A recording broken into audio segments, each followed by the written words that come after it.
Hello, अंतर्गत मैं प्रवेश शर्मा। आज का द्वितीय हमारा भाषा टॉपिक शिक्षण है की अनेक विधियां हैं। मेथड्स इससे ऑफ पहले हम सेकंड लैंग्वेज बताना टीचिंग। चाहेंगे कि हिंदी प्रदेशों में हिंदी को द्वितीय भाषा के रूप में पढ़ाया जाता है, क्योंकि राष्ट्रभाषा का भी हिंदी को गौरव प्राप्त है। मातृभाषा के रूप में हिंदी भाषा की विधियां द्वितीय भाषा शिक्षण की विधियों से भिन्न होती हैं। आजकल द्वितीय भाषा के लिए अनेक विधियां प्रयोग में लाई जाती हैं, जिनमें से मुख्य विधियां इस प्रकार से हैं। सबसे पहली विधि है अनुवाद विधि, यानी कि ट्रांसलेशन मेथड। प्रत्यक्ष विधि, डायरेक्ट मेथड। व्याकरण विधि, ग्रामर मेथड। संगठना परक विधि, टू मोबिलाइज मेथड। रूप गठन विधि, डिजाइन मेथड। पठन विधि, रीडिंग मेथड। वेस्ट पद्धति, वेस्ट मेथड। संरचनात्मक विधि, अंग्रेजी, स्ट्रक्चरल मेथड इंग्लिश। संरचनात्मक विधि, हिंदी, स्ट्रक्चरल मेथड हिंदी। मौखिक विधि, ओरल मेथड। तो सबसे पहले हम देखेंगे अनुवाद विधि यानी ट्रांसलेशन मेथड।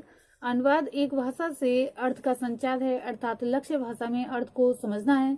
अनुवाद से तात्पर्य लिखित सूचना से भी है। स्रोत और लक्षित भाषा में या भाषा के बीच सांस्कृतिक और क्षेत्रीय अंतर को ध्यान में रखते हुए अनुवाद का उद्देश्य संदेश के मूल स्वर और आशय को व्यक्त करना होता है। छात्र का मातृभाषा पर पहले से अधिकार होता है, अतः ये माना जाता है कि अन्य भाषा को मातृभाषा अनुदित करके सीखना सरल होगा। इस विधि में अन्य भाषा का शब्द सा अनुवाद किया जाता है और अन्य भाषा के व्याकरण की मातृभाषा के व्याकरण के साथ तुलना करके शुद्ध भाषा सीखी जाती है। सेकंड है प्रत्यक्ष विधि, यानी कि डायरेक्ट मेथड। भारत में इस पद्धति को सर्वप्रथम शताब्दी के प्रथम दशक में अपनाया गया था और बंगाल में श्री टिपिंग को, बम्बई में श्री फ्रेजर को और मद्रास में श्री एड्स को इस पद्धति को सर्वप्रथम अपनाने का श्रेय दिया जाता है।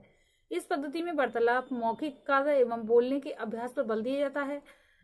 इस पद्धति में अन्य भाषा को स्वतंत्र रूप एवं पृथक रूप भाषा के रूप में पढ़ाया जाता है। इस पद्धति में मातृभाषा के प्रयोग को सीमित कर दिया जाता है और संपूर्ण वाक्य को इकाई मान लिया जाता है। सीमित शब्द ज्ञान का प्रयोग करके शब्दावली को नियंत्रित कर दिया जाता है। प्रत्यक्ष पद्धति में अन्य भाषा के अध्ययन के समय अन्य भाषा में से आदेश निर्देश लिए जाते हैं और उसी में विचारों की अभिव्यक्ति की जाती है। हिंदी भाषी भी हिंदी को प्रत्यक्ष विधि से सरलता से सीख लेते हैं। वस्तुओं को प्रत्यक्ष रूप में दिखाना, वस्तुओं व जीव जंतुओं का चित्र अथवा प्रतिमान दिखाना तथा क्रियाओं को करके दिखाना, ये प्रत्यक्ष विधि की मुख्य बातें हैं। नेक्स्ट है व्याकरण विधि, ग्रामर मेथड।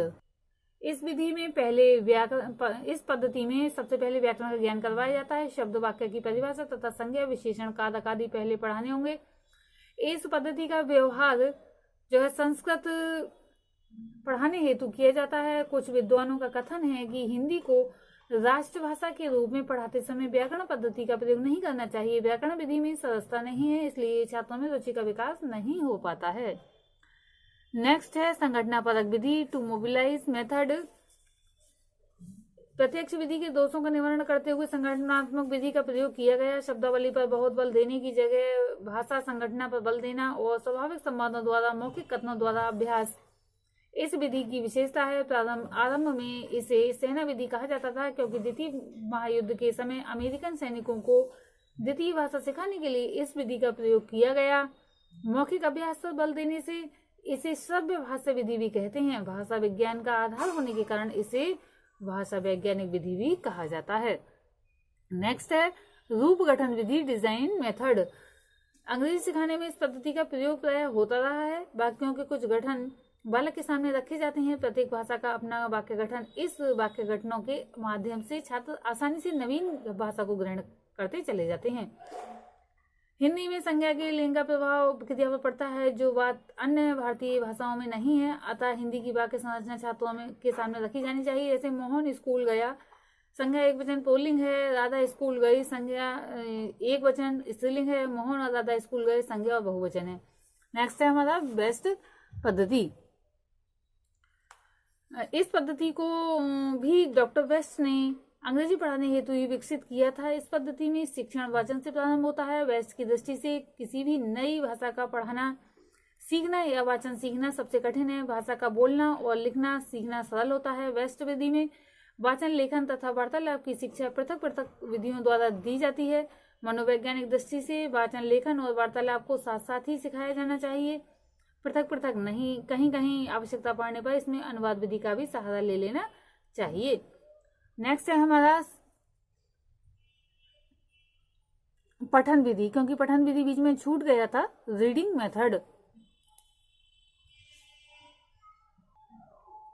पढ़ना सिखाने में ध्वनि उच्चारण की समस्या मुख्य रहती है। हिंदी की अनेक ध्वनियां ऐसी हैं जिनका उच्चारण उनके लिए कठिन होता है। ऐसी स्थिति में हिंदी शिक्षण को विद्यार्थी की मातृभाषा की ध्वनियों का ज्ञान अवश्य होना चाहिए, जिससे वह असमानता के आधार पर हिंदी ध्वनियों का उच्चारण कर सके। तमिल भाषा में खा, घ, छ, झ, ठ ये ध्वनियों की आवश्यकता नहीं पड़ती है, अतः तमिल भाषी विद्यार्थी को हिंदी की ये ध्वनियां सिखाते समय इनके उच्चारण पर विशेष ध्यान देना होता है और अधिक अभ्यास कराना पड़ता है। अतः हिंदी शिक्षकों को इस पर विशेष रूप से ध्यान देना चाहिए। सिंधी में डा का उच्चारण नहीं कर पाते। पंजाबी आ को ई बोलते हैं, स्कूल को स्कूल बोलते हैं, स्टेशन को स्टेशन बोलते हैं, आनंद को आनंद कहते हैं। हिंदी को ध्वन्यात्मक भाषा मानते हैं, जैसा कि कहा गया है, जो लिखते हैं जैसा लिखते हैं वैसा ही बोलते हैं। उच्चारण संबंधी कठिनाइयों को दूर करने के लिए आजकल लिंगुआफोन, भाषा प्रयोगशाला, ईयरफोन, टेप रिकॉर्डर आदि उपकरणों की सहायता बड़ी उपयोगी सिद्ध हुई है। इनके द्वारा विद्यार्थी अपेक्षित ध्वनियों को बार बार सुनकर कानों को अभ्यस्त कर लेता है और अनुकरण द्वारा शुद्ध उच्चारण करने लगता है। स्वरों और व्यंजनों का चार्ट बनाकर उच्चारण स्थान और प्रयत्न का सही रूप प्रदर्शित करके उच्चारण संबंधी कठिनाइयां बहुत कुछ दूर की जा सकती हैं। हिंदी की ध्वनियों का उच्चारण सिखाने की दृष्टि से तत्काल ही ये प्रयोग और प्रयत्न आवश्यक है। नेक्स्ट है संरचनात्मक विधि अंग्रेजी, स्ट्रक्चरल मेथड इंग्लिश। शिक्षण में संरचनात्मक विधि का बहुत प्रयोग होता है और कुछ विद्वान अन्य भाषा के रूप में हिंदी शिक्षण के लिए भी इस विधि को उपयुक्त बताते हैं। इस विधि के आधारभूत सिद्धांत हैं: मौखिक कार्य को भाषा शिक्षण का आधार बनाया जाए, वाक्यों की रचना इनके रूप के आधार पर चयन की जानी चाहिए, अर्थ के आधार पर नहीं, शब्दों की व्याख्या और वाक्यों के गठन को कंठस्थ करा देना चाहिए। और हिंदी के लिए संरचनात्मक विधि हिंदी के लिए भी कुछ सिद्धांत हैं। छात्र के भाषा अधिगम के लिए स्वतः सक्रिय होना पड़ता है। निष्क्रियता भाषा अधिगम में बाधक है। कक्षा में अन्य भाषा प्रयोग अधिक होना चाहिए। संरचनाओं का स्थिरीकरण कर लेना चाहिए। इसमें शब्द रचना पर ध्यान नहीं दिया जाता है, जिससे शब्द भंडार को बढ़ाने का द्वार बंद हो जाता है। इस विधि में मौखिक कार्य पर अधिक बल होने के कारण भाषा के अन्य अंग अपेक्षित हो जाते हैं। अब है मौखिक विधि यानी कि ओरल मेथड। इस विधि में छात्रों को बोलने और वार्तालाप करने के विशेष अवसर मिल जाते हैं। कक्षा में सजगता रहती है और छात्रों में उत्साह, मनोवैज्ञानिक गेस्टाल्ट पूर्णता में अधिक विश्वास रखता है।